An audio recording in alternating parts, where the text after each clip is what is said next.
drilled in 60, the rod comes in at 5mm, and it's drawn down to the diameter we require, and then it's plated, brass plated.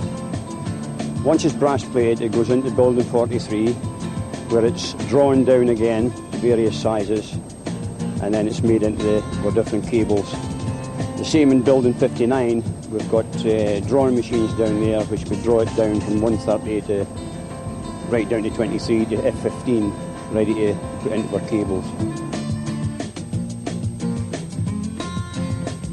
Right, this is the RF department. This is where we took delivery of wire. At one time, it used to be a hive of activity. There used to be two people whose sole job was to unload roughly about 77 tonnes of wire a day. It's the start of the process.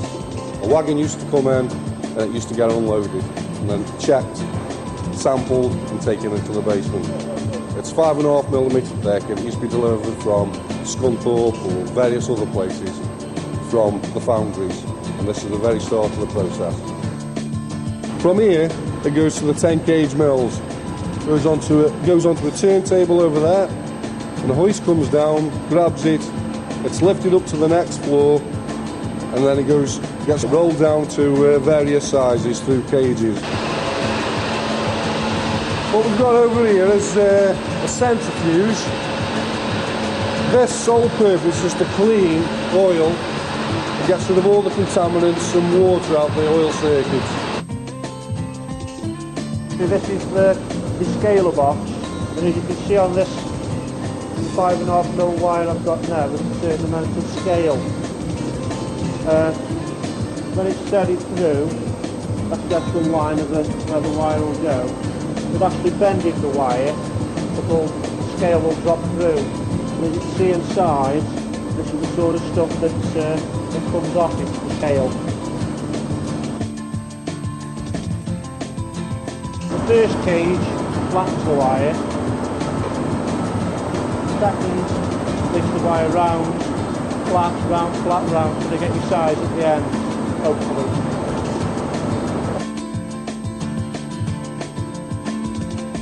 What Jim is doing now, this drum is a full drum.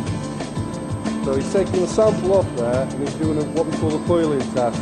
He'll look at that under the magnifying glass, check that it hasn't got any nicks or marks or the wire's breaking up.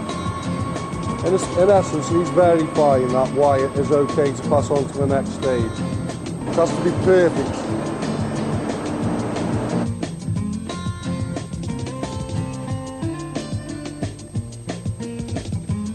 Wire comes through it round at 1.96mm thick.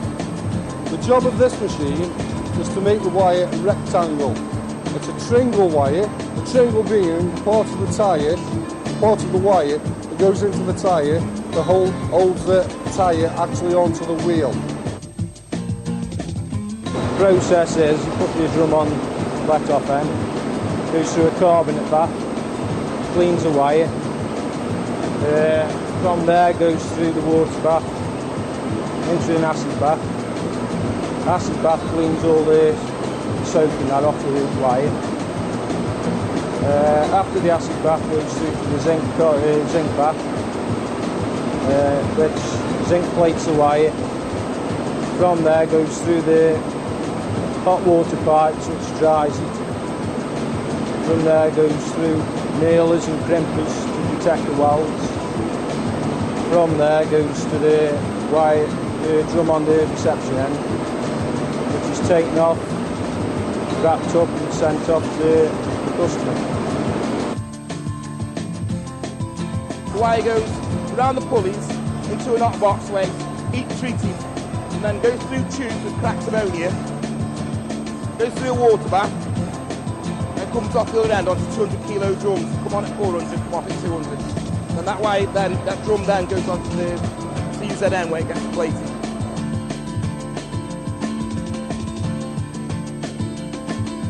This process is a Series N, nice, trips off the tongue, doesn't it?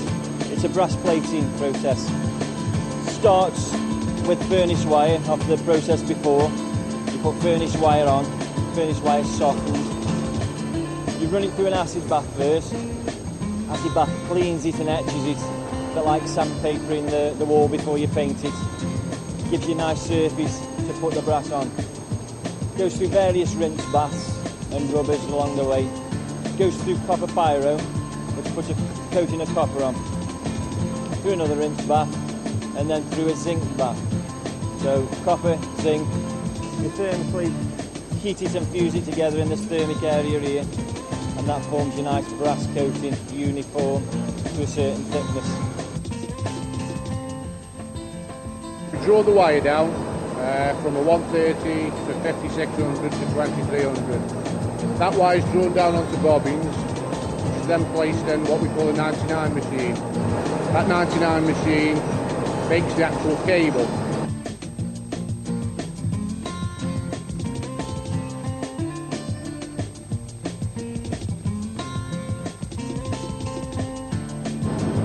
To make 1918 cable consists of 18 bobbins of 1800 and one of 2000, which is the centre core.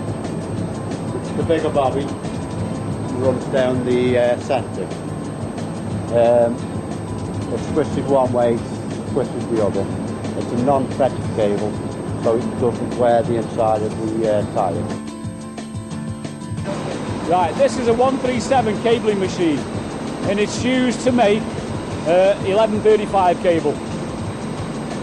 The actual cable itself is constructed of 3 wires with another 8 wires laid around the outside. The 3 wires are contained inside this part of the machine. Each wire is being fed off a bobbin to produce what we call a 3-wire core. Around the outside of that 3-wire core, we layer 8 other wires, and each of those wires is being fed off a 200 kilo drum. Once it goes inside this part of the machine, the 8 wires that have been layered around the 3 wires are all being run on to what we call a Beast 80 bobbin. When this bobbin is full, it weighs about 44 kilos. This is the residual twist table, and it's to check the twist and the wave in the cable by taking a 6 metre length off the end of the cable, checking the direction either plus or minus for the residual twist. Once you've taken the reading, you put it on the twist sheet and you can work out over the week or over the day if the twist is good, or if it goes out, the machines could be changed so it comes back in again. Your best twist is 0 and it goes to -5. Anything over -5 is scrap cable. I make a cable called 273F, that's for fretted.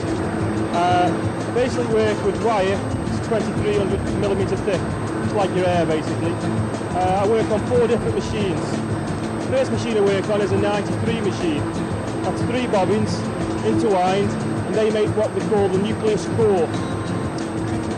Those 3 bobbins together make 5 of these cores, and you have to change the 3 bobbins over for 3 fresh ones. Those nucleus cores go into what's called a 99 machine. The nucleus core goes in, and wrapped around it is 9 other wires, the same thickness, 2300mm. They make the primary core. So there you've got 12 wires on the core, all wrapped around each other. They go into the big machines, the 129s. Again, you've got the nucleus, you've got the 9 wires wrapped around, and then another 15 wires wrapped around them. And the twisted turn to sort of give it the twist and the tension in the cable. When that's made, that's the finished cable there. You've got 27 wires.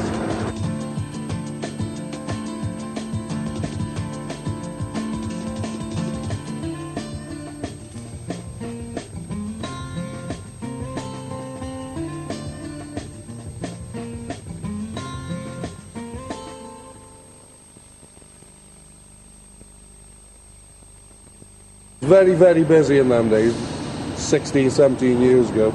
You never even had a chance to go to the toilet. That's wearing happy on the shop floor. Well, when I first started, just in RA alone, with the descalers downstairs, there's approximately 15, 17 people on a shift. They gradually got it down like to about 5, then 3. Well, at the moment in time, there's average about 2 on a shift. What do we do? As little as bloody possible. Well, we had a chap He wasn't told actually, but he was a character, Peter. He was a bit of an alky. From Leek, his cheeks were all flushed like a farmer's son. And because he come from Leek, whenever the weather turned bad, yeah, I've got to go, the roads will be shut off. It'll be snow, it'll be 10 foot thick in Leek. And the foreman got used to it like, and wouldn't let him go this one day. He tried all sorts, phoning his missus, say, ring up and say the roads are being shut off, I've got to come home quick. All sorts to get away. Foreman wasn't having it this one day. So he sat in the mess room, had a cup of tea, and he felt one of his tooth was a bit loose. And he started jiggling it, and he said, is it bleeding? He goes, you're making a right mess, get off like you're putting us off for dinner. And he goes, right, I'm going to go up and say a pulley's fell on me, I've got to go home, I'm concussed. And the foreman believed him, yeah. So, you better go home, Pete. So off he went. But yeah, he was a lad, a real lad. And he left to run a pub. And they're the only two people in Service R who have a warning for making a noise. They brought the whistle in and drove the foreman mad with the whistle because they couldn't find out who it was. They got caught, so they had to stop bringing that in, and they ended up bringing a bugle in, and they had a warning for making the noise. We've had some good times. We're in good money. We've had some happy times, so it's sad to come to this. Factory manager of Stoke, he made the announcement and said Service O and Z were closing. And then we all realised that, not long after, if you're not making tyres, what other departments will you need? Devastating. It's a shame, it really is. There's a lot of people done really well from the apprenticeship here, so that'll be sadly missed, yeah, I think. A lot of young people got a good base, a good start. They didn't necessarily stop here, but they went on to do good things. A bit like national service, you get it in here and then it sets you up for life, sort of thing. It was good, we used to have a good laugh. There was a lot of people. We still have a laugh now. But just saddened by the announcements of people going, especially today where the compulsory redundancies are going on. Just makes it a bit sad. No, Michelin have given me a good living over the years, don't get me wrong. I mean, I'm grateful for that. I've had a good standard of living. I shall miss that. Apart from that, fond memories. I've made some good mates over the years, although they wouldn't reckon on being good mates. But no, I mean, I'll be sorry to go, to be honest. They're working together with people. You miss that, obviously, because I don't think you'll get that anywhere else. We've known for like a couple, 3 years that it's coming to an end, so you have to either up with the smooth. So we'll see when the time comes. Go lap dance, something like that, I suppose, can't we? I suppose really, I'm 49 this year, and I was expecting to retire at 57. 57 was the normal age that people finished on the Mitch. Unfortunately, I've got to find a job outside, and I could be working until I'm 65. So all of us on the Michelin, 57 become the normal age, and we all look forward to that as I was doing, but not anymore. Strange. After you've been here for so long, it's going to be difficult to go somewhere else. But we'll see what happens.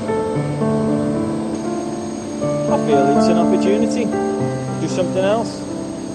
26 years. I've been here 18 years. It's sort of 28 years. So. 25 years now. 14 years in August. 15 years. 10 years. 15 years. 26 years. 25 years. Nearly 8 years. In about 23 years. About 7.5 years. 29 years old. 33 years.